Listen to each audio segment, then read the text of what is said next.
Aalto Technology News in 15 minutes. My name is Louise Calais and today's topic concerns smart materials.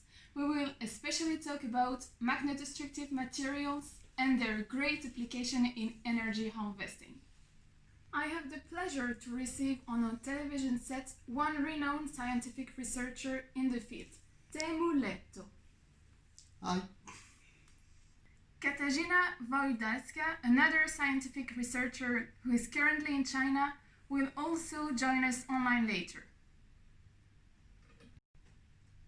And finally, let me introduce our material science engineer, Ria Wittgren. She will help us have a critical look on the topic, and she will also explain what are the current challenges as well as the future potential of these materials. But first of all, let's present magnetostrictive materials for those of you who may not be fully aware of the topic. Magnetostrictive materials are materials which tend to combine magnetic and mechanical domains. They can be deformed if they are subjected to a change in their magnetic state, especially a change in their magnetic fields. It is Joule's effect.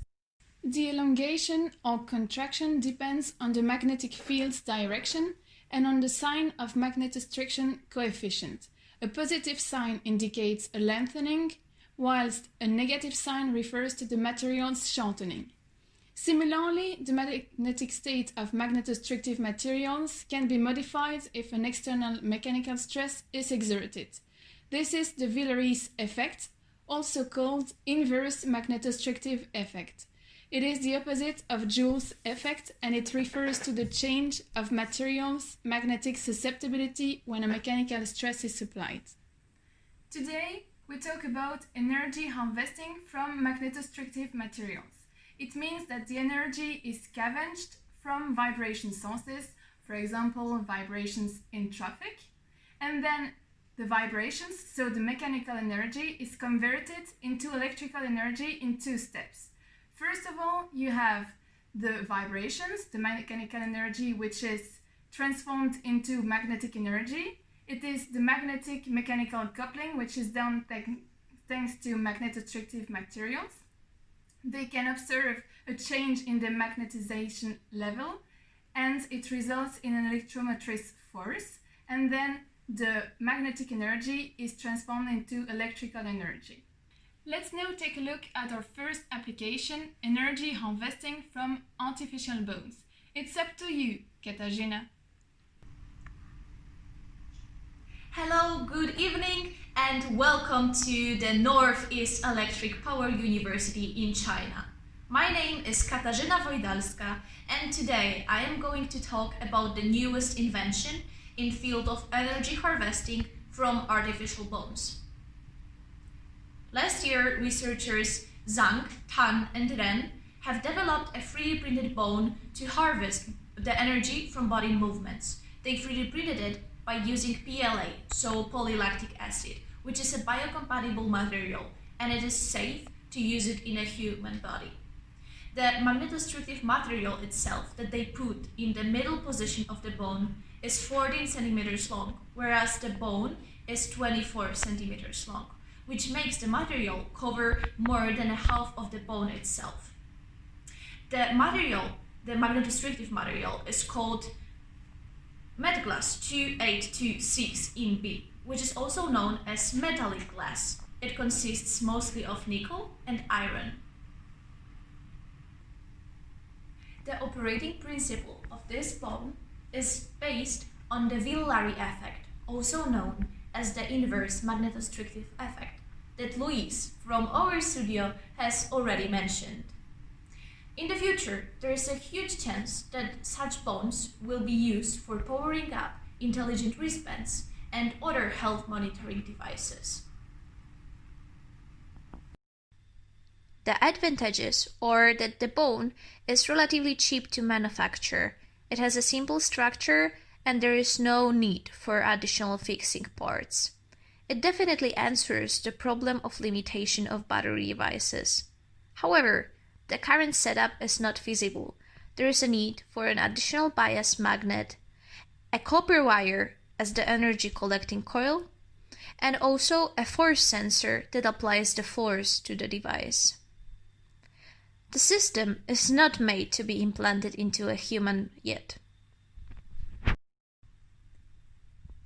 We have to keep in mind that both force amplitude and force frequency have significant influences on the harvested voltage and power. The achieved by the researchers' values of the thrust maximum voltage of the artificial bone energy harvester was 206 millivolts peak to peak, and the thrust maximum power was 0.1 milliwatts. Tan, Zhang, and Ren say that the practical application is definitely a challenging work that they have to face in the future. The circuit and strategies for regulating harvesting energy is also another question, and they will develop the answers further in their future work. And eventually implantation has to be tested and results measured in a human body. It was Katarzyna Wajdalska from Aalto News 15, and let's go back to you, Louise. Thank you, Katarzyna. It was really interesting and of great interest for the future. Let's now take a look at our second application of the day. The floor is yours, Tim. Hello, I'm Teemu Lehto, and everyone knows that batteries are really heavy to carry around. While we introduce more smart devices that we wear and of course always carry more and more batteries with us. It would be beneficial if we could carry less batteries and generate some of the power on the go. It would be useful to be able to harvest energy from our movement to be used to power these devices. We walk a lot and we put a lot of energy into that movement, so harvest the energy from walking could power many equipment. We walk a lot and thus have some empty space. We could potentially fit some small system for energy harvesting. Originally, piezoelectric materials were used for this purpose, but problems including low impact resistance made piezoelectric materials not an option for long-term use. Typical magnetostrictive materials like terphenol D and galphenol are also very brittle but have higher impact resistance than piezoelectric materials. Also, vibration energy harvesting by using magnetostrictive materials has a higher output electric current than piezoelectric materials. Energy production emphasizes the movement of the wearer, and more strong impact creates more energy. It's possible to use iron cobalt magnetostrictive fiber embedded in a heel of a suit to harvest energy from the walking. Here iron cobalt fibers with diameter of 0.2 mm were placed inside a solenoid coil. In this case, bisphenol F was used for curing. The final model had a diameter of 12 mm and height of 34 mm. Because of its size, the system was integrated inside the heel. Neodymium magnet is used at the bottom tip of the heel to orient the magnetic field. The movement caused by walking applies stress to the heel and to the fibers inside the coil, generating moving magnetic fields by the Villari effect. The fiber inside the coil was able to generate 2.6 nanojoules of energy. This is really small. To increase power output, coil size need to be increased or efficiency of the magnetostrictive materials improvement. This is an issue as we obviously would like to reduce the size of the system to be able to fit in shoes with no heels. The energy generated this way is small but proves the concept that we can store and capture some of the energy we put into our movement. The design is still too large to fit into traditional shoe, and the energy generated isn't really much. but the concept is there, and we hopefully can improve the system so we can put it in more shoes and in smaller heels. Thank you, Tim. What a great invention. Let's now give the floor to Ria. What do you think about this application, and what can you tell us about the future potential of magnetostrictive materials? Thank you, Louise. Well, when talking about alternative energy and energy harvesting, sustainability is going to be a big topic.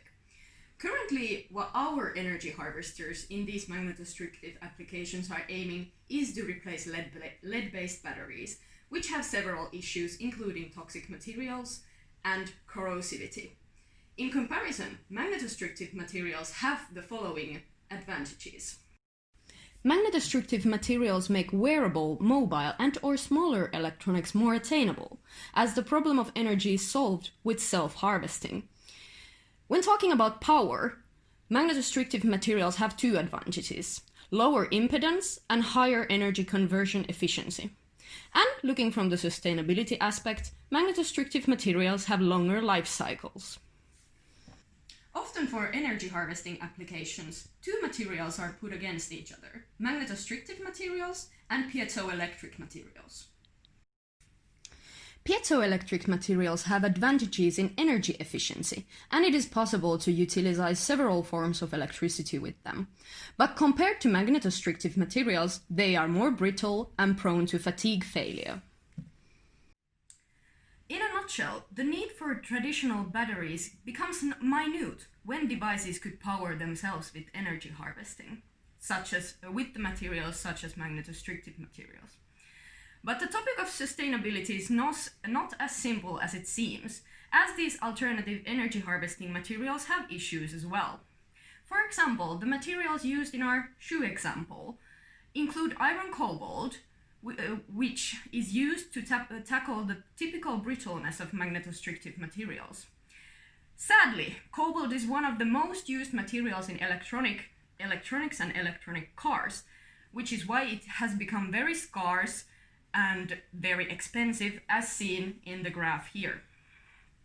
Overall, to achieve the necessary efficiency, rare and scarce metals have to be combined with these magnetostrictive materials, which does not go well with the topic of sustainability. Our bone application, on the other hand, has better chances with material sustainability, having PLA, and if the nickel used in the application is ethically sourced. But it has some issues with ethicalness overall and some major design problems. The one thing I'm asking, how is it possible to have somebody insert this type of application in an invasive medical procedure without any clear health benefits? I think no honest doctor would do something like that. For the future of magnetostrictive materials, I see possibilities but also challenges. And I think these challenges should be tackled with multidisciplinary mindset and with different design approaches. But on a positive side, I do see a possibility of people powering their phones with only walking on the street in the future. Thank you, Ria. I think our interview is already coming to the end. Just to summarize, today we've learned about magnetostrictive materials, we've seen two applications, and we've learned more about the future potential of these materials. If you want to find all the figures which have been presented during this interview, scan the QR code which appears on the screen. Thank you for watching, and don't forget to subscribe to our channel Aalto Technology News in 15 minutes.